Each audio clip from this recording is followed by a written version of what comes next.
Hello friends, welcome back to my YouTube channel. इससे previous video में हमने पढ़ा था प्रेसिडेंट के बारे में। प्रेसिडेंट के मिलिट्री, एग्जीक्यूटिव, लेजिस्लेटिव, ठीक है, ये सब पावर्स के बारे में पढ़ा था कि प्रेसिडेंट के पास कौन सी पावर्स हैं। तो जो आज का हमारा टॉपिक है एमरजेंसी पावर्स, कि एमरजेंसी पावर्स कौन सी होती है, इनका आर्टिकल क्या होता है। तो मेनली जो एमरजेंसी पावर्स है ये 3 तरह की होती है। फर्स्ट है national emergency, second president rule जिसे कॉन्स्टिट्यूशनल इमरजेंसी भी कहा जाता है, थर्ड है फाइनेंशियल इमरजेंसी। ठीक है, फर्स्ट हम देखते हैं नेशनल इमरजेंसी कि नेशनल इमरजेंसी क्या होती है। नेशनल इमरजेंसी का आर्टिकल होता है 352। ठीक है, और ये क्यों लगती है नेशनल इमरजेंसी, इसके कुछ रीजंस हैं। War, external aggression, armed rebellion. ठीक है, वॉर क्या है, जब भी आपकी नेबर कंट्री के साथ, अदर बाहरली कंट्रीज के साथ कुछ युद्ध हो जाता है, वॉर हो जाता है, तो तब नेशनल इमरजेंसी डिक्लेयर कर दी जाती है। दूसरा है एक्सटर्नल एग्रेशन, जब भी बाहरली कंट्री कोई आपके ऊपर हमला कर देती है, अटैक कर देती है, ठीक है, तो उसे क्या कहते हैं, एक्सटर्नल एग्रेशन। थर्ड है आर्म्ड रेबेलियन। आर्म्ड रेबेलियन किससे रिलेटेड है, ये आर्म्स मतलब हथियारों से रिलेटेड होता है। जब भी आपके देश में कोई इंटरनल डिस्टर्बेंस हो जाती है, क्रिटिकल कंडीशंस आ जाती है, ठीक है, तो तब आर्म्ड रेबेलियन लगता है। आर्म्ड रेबेलियन इसका नाम अभी पड़ा है, इससे पहले इसको कहा जाता था इंटरनल डिस्टर्बेंस, के देश में जब इंटरनल डिस्टर्बेंस होती है तब ये नेशनल इमरजेंसी लगती है। इंटरनल डिस्टर्बेंस पहले कहा जाता था, लेकिन 44th कॉन्स्टिट्यूशनल अमेंडमेंट 1978 के अंदर इसे आर्म्ड रेबेलियन कहा जाने लगा, इसका नेम चेंज कर दिया आर्म्ड रेबेलियन। अब देखो, जो वॉर था एंड एक्सटर्नल एग्रेशन था, ये दोनों बाहरली कंट्री से लगते हैं। जब भी हमारा बाहर से कोई आक्रमण होता है तब ये दोनों लगती है, इसीलिए इन दोनों को क्या कहा जाता है, एक्सटर्नल इमरजेंसी कहा जाता है। और जो आर्म्ड रिबेलियन है ये इंटरनल डिस्टर्बेंस की वजह से लगती है, ये देश में जब डिस्टर्बेंस होती है तब लगती है, तो इसीलिए इसे इंटरनल इमरजेंसी कहा जाता है। ठीक है, अब ये इमरजेंसी कब लगती है, कितने टाइम तक लगती है।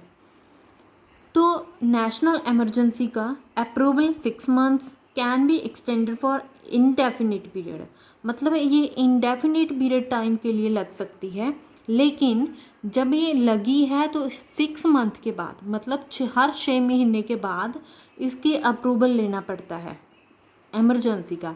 लगी ये इंडेफिनिट पीरियड के लिए लगती है, ठीक है, इंडेफिनिट टाइम पीरियड के लिए लग सकती है, लेकिन हर 6 महीने के बाद इसका अप्रूवल लेना पड़ता है। ये तो थी नेशनल इमरजेंसी। आगे है प्रेसिडेंट रूल। प्रेसिडेंट रूल में क्या है, आर्टिकल नंबर 356 क्या कहता है, प्रेसिडेंट रूल लगता है, कॉन्स्टिट्यूशनल इमरजेंसी लगती है। Due to failure of government in the state, अगर स्टेट में सरकार फेल हो जाती है, गवर्नमेंट फेल हो जाती है, तब लगता है प्रेसिडेंट रूल। मतलब कि जब स्टेट सरकार के अंदर नहीं रहती है, मतलब कि सरकार के अंडर काम नहीं करती है, तो मीन्स सरकार फेल हो गई। जब लोग, देश के जो नागरिक हैं वो सरकार के अंडर ही नहीं रहेंगे, तो मतलब सरकार ही फेल हो गई ना, तो तब क्या लगता है, प्रेसिडेंट रूल लगता है। और इस आर्टिकल को 356 को, प्रेसिडेंट रूल को और क्या कहा जाता है, आर्टिकल विद डेड लेटर। ठीक है, इसे क्या कहा जाता है, आर्टिकल विद डेड लेटर। इसके साथ ही जो आर्टिकल हमने फंडामेंटल राइट्स में पढ़ा था, आर्टिकल नंबर 32 जो कि रेमेडीज़ वाला था, उसे कहा जाता है आर्टिकल विद रेड लेटर। ठीक है, आर्टिकल विद रेड लेटर कहा जाता है आर्टिकल नंबर 32 को। लेकिन प्रेसिडेंट रूल को क्या कहा जाता है, आर्टिकल विद डेड लेटर। ये एग्जाम में पूछा जाता है। अब देखो, प्रेसिडेंट रूल कितने टाइम तक लग सकता है, प्रेसिडेंट रूल मैक्सिमम 3 इयर्स के लिए लग सकता है, मतलब 3 साल के लिए लग सकता है, इससे ज़्यादा टाइम तक नहीं लगेगा। और ये ऐसा भी है कि 1 महीने के बाद चाहे बंद कर दो इसको, लेकिन कम से कम 6 महीने के लिए होता है, लेकिन ज़्यादा से ज़्यादा 3 साल तक, इससे ज़्यादा नहीं हो सकता। ठीक है, नेक्स्ट है फाइनेंशियल इमरजेंसी। अब फाइनेंशियल इमरजेंसी क्या होती है, इसका आर्टिकल है 360। इसके अंदर होता है threat to financial stability in India, मतलब देश में जब आपकी फाइनेंशियल स्टेबिलिटी खतरे में आ जाती है, मतलब आपकी आर्थिक व्यवस्था है जो वो खतरे में आ जाती है, तो तब होती है फाइनेंशियल इमरजेंसी। मतलब आपका जो पैसे का लेन देन होता है वो खतरे में हो जाए, आपका कर्जा लोन वगैरह बढ़ जाता है, ठीक है, देश में पैसे की तंगी आ जाती है, तब क्या लगता है, फाइनेंशियल इमरजेंसी लगती है। और इसमें क्या होता है, reduction of salary and allowances, के जो आपके सैलरीज हैं, अलाउंसेस हैं, भत्ते हैं, वो कट जाते हैं, क्योंकि वैसे ही पैसे की जो फाइनेंशियल लेवल पे आपकी तंगी आ चुकी है, फिर आपको सैलरी सरकार कहाँ से देगी, है ना। तो यार पूरा का पूरा जो कंट्रोल है वो सेंटर के हाथ में चला जाता है। ये तो थी तीनों, national, president rule and financial emergencies, जिसके हमने आर्टिकल्स डिस्कस किए हैं, क्यों लगती है, कितने टाइम तक लग सकती है, ये हमने डिस्कस किया है। अब हम देखेंगे कि कौन सी इमरजेंसी कब लगी थी। अब तक इंडिया में, देश में फाइनेंशियल इमरजेंसी नहीं लगी है, अभी तक नहीं लगी है, ठीक है। प्रेसिडेंट रूल ये पंजाब में लगा था, अदर स्टेट्स में भी लगा था। और हम ज़्यादा इम्पॉर्टेंट होती है नेशनल इमरजेंसी, कि नेशनल इमरजेंसी कब लगी थी, कितनी बार लगी थी, तो ये हम देखते हैं। नेशनल इमरजेंसी 3 बार लगी थी।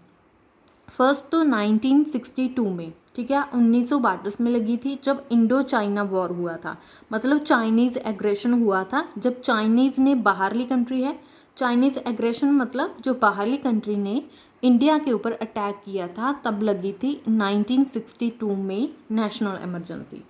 दूसरी बार लगी थी 1971 में, जब इंडो पाकिस्तान वॉर हुआ था, मतलब इंडिया पाकिस्तान का जब युद्ध हुआ था 1972 में बांग्लादेश को लेकर, तब लगी थी सेकेंड टाइम नेशनल इमरजेंसी।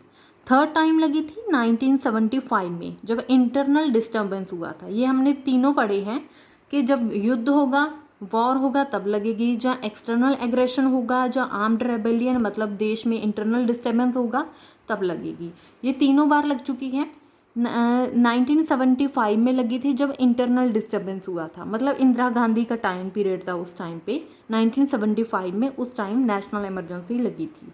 ये आपने याद रखना है, क्योंकि एग्ज़ाम में पूछा जाता है कि 3 बार लगी थी, और 1962 में, 71 में, 75 में, ये तीनों बार लगी थी। तो आज का हमारा टॉपिक था जो नेशनल इमरजेंसी का, जिसमें हमने सब कुछ A to Z डिस्कस कर लिया है, कि इसका आर्टिकल क्या होता है, क्यों लगती है, टाइम पीरियड क्या होता है, कि कितने टाइम तक लग सकती है, कितने टाइम बाद अप्रूवल लेना पड़ता है, और अब तक कितनी बार तक लगी है, ये सब कुछ हमने डिस्कस कर लिया है। तो नेशनल इमरजेंसी पावर्स है जो, ये भी प्रेसिडेंट के पास होती है। तो इमरजेंसी से रिलेटेड और कोई भी क्वेश्चन इससे बाहर नहीं आएगा, क्योंकि हमने सब कुछ डिस्कस कर लिया है A to Z। तो आप मेरी वीडियो से देखकर अपने खुद के हैंड रिटन नोट्स भी बना सकते हैं, इससे आपको ज़्यादा क्लैरिटी होगी। और अगर आपको मेरा कंटेंट, मेरी वीडियो अच्छी लगती है, तो please like, share and subscribe my YouTube channel. Thank you.